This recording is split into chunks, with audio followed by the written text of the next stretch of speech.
A new civilization was forged on the European continent.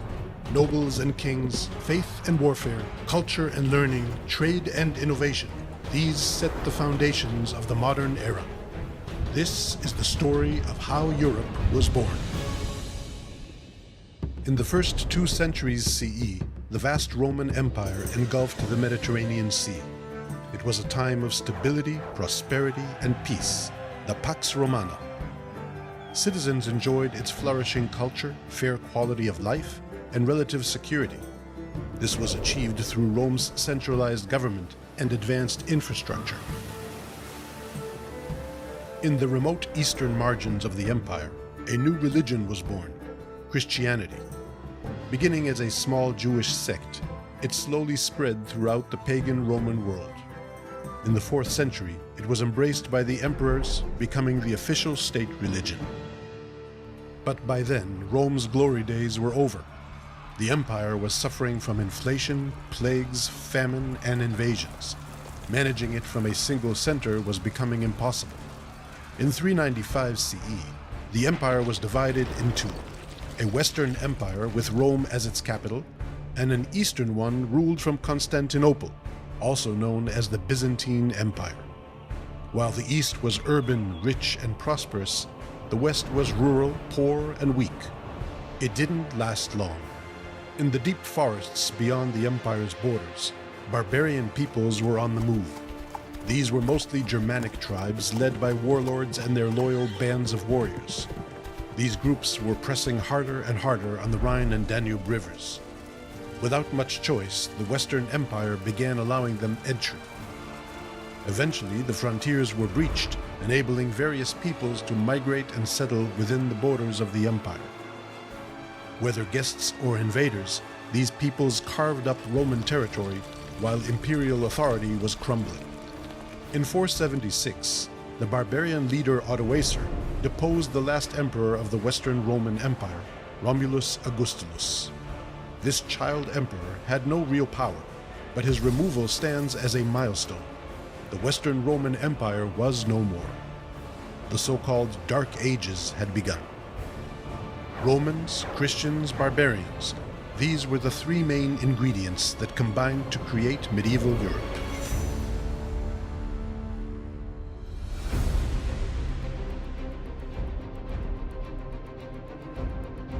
Around 500 CE, Europe was covered by newly established kingdoms ruled by barbarian kings. Their elites, a merge between Romans and barbarians, had gradually converted to Christianity. The most prominent kingdoms were those of the Ostrogoths in Italy, the Visigoths in Spain, and the Franks in Gaul. But these kingdoms were lacking key elements necessary to manage successful states. The great cities of antiquity were depopulated, some left in ruins. The Roman transportation system decayed, eroding communication and long-distance trade.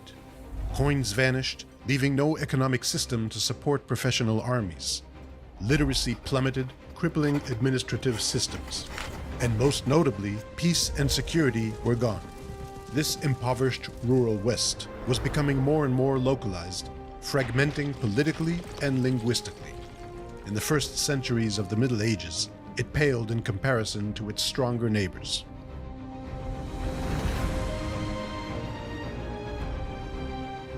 In the 6th century, Byzantine Emperor Justinian I strove to reconquer the West and restore the Roman Empire to its past grandeur.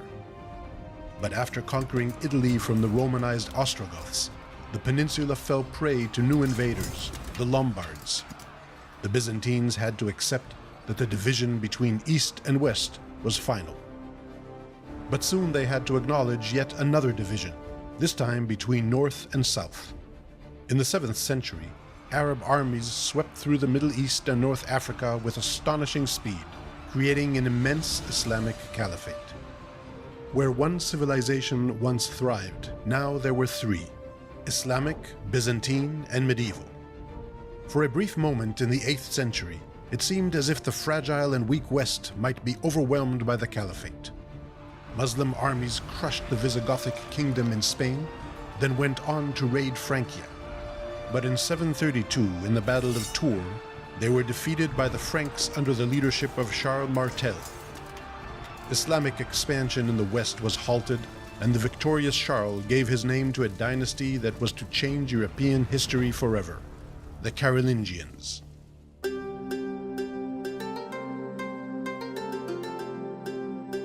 Charles Martel's son, Pepin the Short, seized the Frankish throne in a coup. He fought the Lombards in Italy, granting the Pope his own most desired autonomous state. Pepin's son was the famous Charlemagne. After ascending the Frankish throne in 768, he spent decades fighting and expanding his kingdom. Ultimately, he held sway over most of Western Christendom. In 800 CE, Pope Leo III anointed Charlemagne Emperor of the Romans. More than 300 years after the fall of Rome, the West had an emperor once again. The Carolingian Empire was the first great power of the medieval West, leaving an enduring legacy. Charlemagne backed an intellectual and cultural flowering, the first of several medieval renaissances, intending to revive the lost knowledge and culture of antiquity. The empire disseminated throughout the West various political structures, institutions, titles, ranks, ideas, and dreams. Most importantly, an ideal of a unified Christian West. These formed the bedrock of medieval civilization.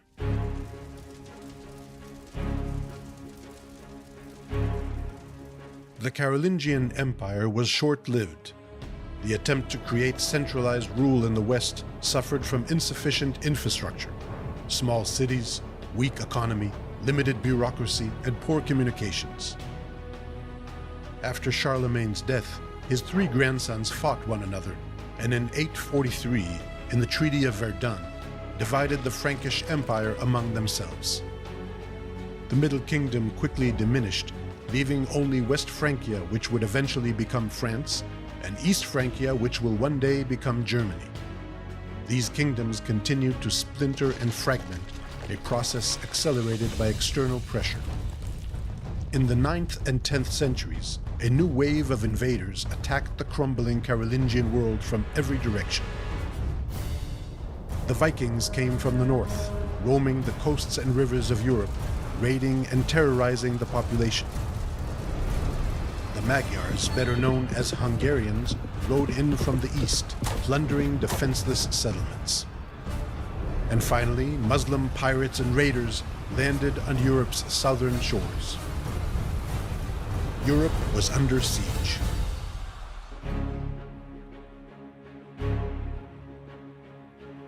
As the West was crumbling under repeated attacks, kings lost their power while local elites grew stronger. Europe was getting covered with a dense network of wooden castles, serving as fortified residences of local noble families. From these strongholds, lords subjugated the peasants in their vicinity, extracting their resources. Lords ruled their lands by coercive force. In previous centuries, peasants were an integral part of infantry armies. But new military innovations, such as the stirrup, further established cavalry as a decisive force. This new kind of warfare required resources only nobles could obtain. Consequently, European elites became full-time professional fighters. In a world ruled by a warrior nobility, territorial power was attained by vassalage. One noble granted another land and protection, and expected in return his fealty and military service. Kingdoms were becoming complex networks of personal relationships and mutual obligations. Kings were often weak and could be easily overshadowed by their strong vassals. This is often described as the feudal system. Centuries would pass before centralized states would emerge again in the West.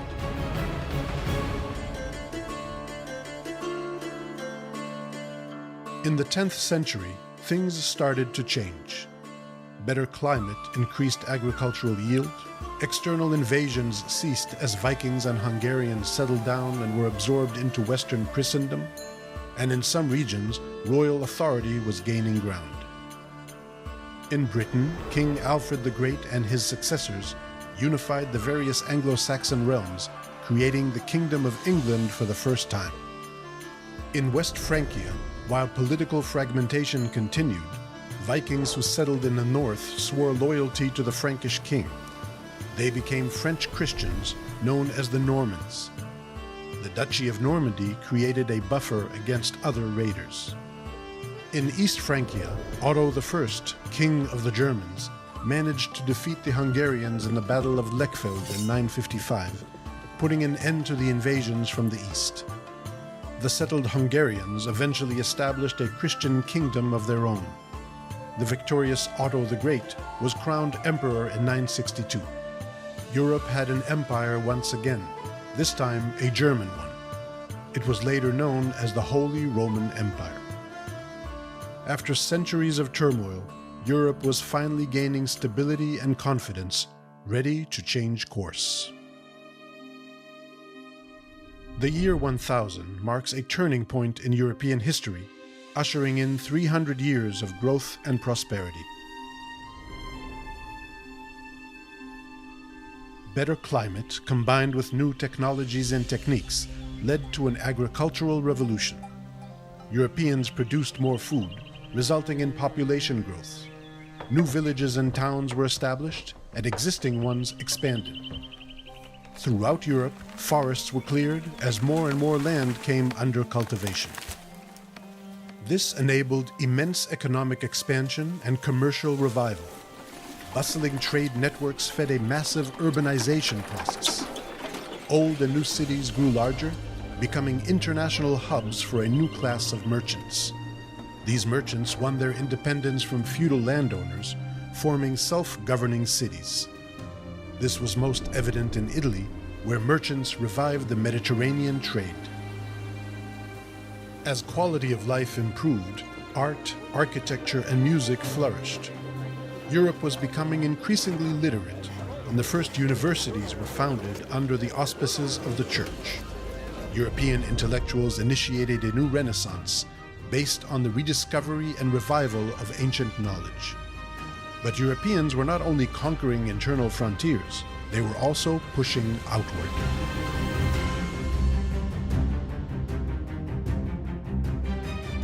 During the Central Middle Ages, aristocrats from the Carolingian heartland conquered and colonized new territories, pushing the boundaries of Western Christendom. This process, described as the Europeanization of Europe, resulted in an expanded and more homogeneous civilization. In 1066, William the Conqueror, Duke of Normandy, invaded England. In the Battle of Hastings, he delivered a decisive blow to the Anglo-Saxons.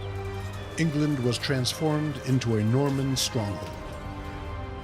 In Iberia, the Christian kingdoms of the north fought the Muslims to their south, gradually extending their control over the peninsula. This was viewed as a reconquest. In southern Italy and Sicily, Norman warriors conquered vast territories from the Byzantines and Muslims. They allied with the Pope and established another Norman kingdom. In Eastern Europe, German aristocrats and peasants gradually moved eastward, settling on Slavic lands. But Europeans were casting their gaze further still. In 1095, Pope Urban II called on Christian warriors to liberate Jerusalem and other holy sites from the hands of Muslim infidels. Crusader armies swarmed to the east, establishing several states on the shores of the Mediterranean Sea. These states proved to be a weak Western outpost. Over the course of 200 years, they were reconquered by Muslim forces. Nevertheless, they signaled an important message. The Catholic Church had awakened.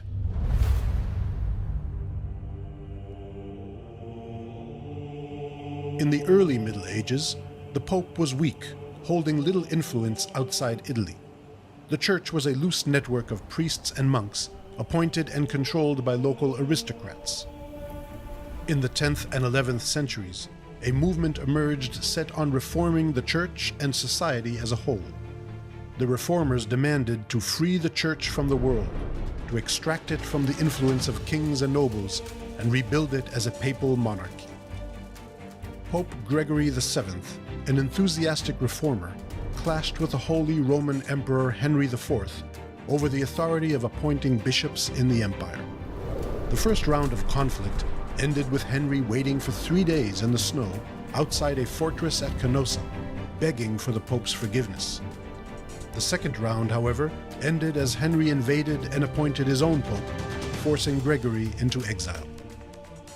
Although it seemed as if the Emperor had won, in the 12th century it became clear that the papacy and the Reform were victorious. The Church had become a robust, centralized, hierarchical organization, with elaborate administrative and legal systems and immense resources. Its power stretched across Europe. At the top of the pyramid was the Pope, ruling the Church as an absolute monarch. As popes grew stronger, kings were left envious. Then they followed suit.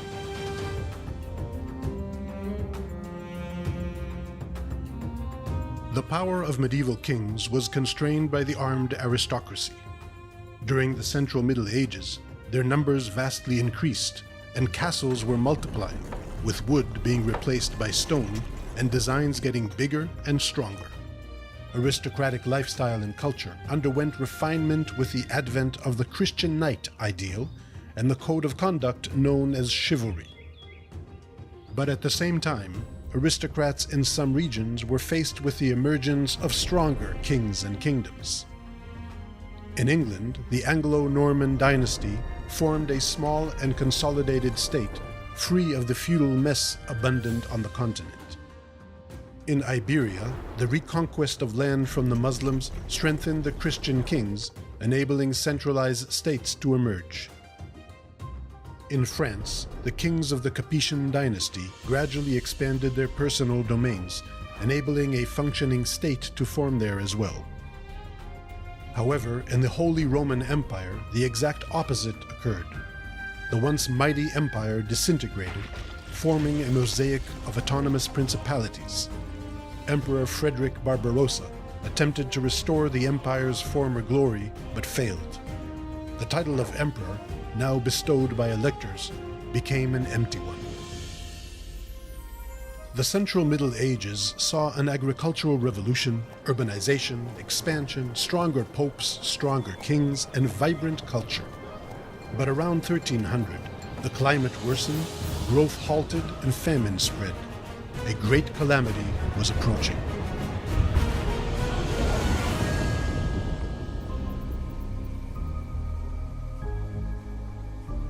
The 14th century marks a watershed in European history.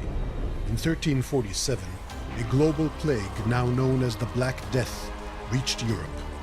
It rapidly spread across the continent and within a few short years killed approximately 1/3 of the population. It was an unprecedented demographic disaster. Entire settlements were wiped off the map. Recurrent outbreaks of the plague would continue striking Europe for centuries. However, during the 14th and 15th centuries, Europe recovered, and for some survivors, the consequences of the plague were not so grim. As the population dropped, land became widely available, and the demand for labor rose dramatically. The bargaining power of peasants and workers increased, and they demanded improved conditions. When elites refused, revolts erupted across Europe. Nearly all of them were brutally suppressed. Yet, in the long run, change was inevitable. In Western Europe, peasants gained new freedoms and opportunities, and workers enjoyed higher wages. Out of the darkness of the Great Plague, creativity emerged. Technological innovation brought forth the wind and water mills, eyeglasses, new techniques for metal production and processing, and, of course, the printing press. In the quickly recovering cities, new cultural trends flourished. A new renaissance thrived in Italy, set on reviving and surpassing the cultural achievements of ancient Greece and Rome. Renaissance scholars developed a new outlook on the world and on man's place within it. They defined the past millennium as Dark Ages, and so positioned themselves as the transition between the medieval and modern world.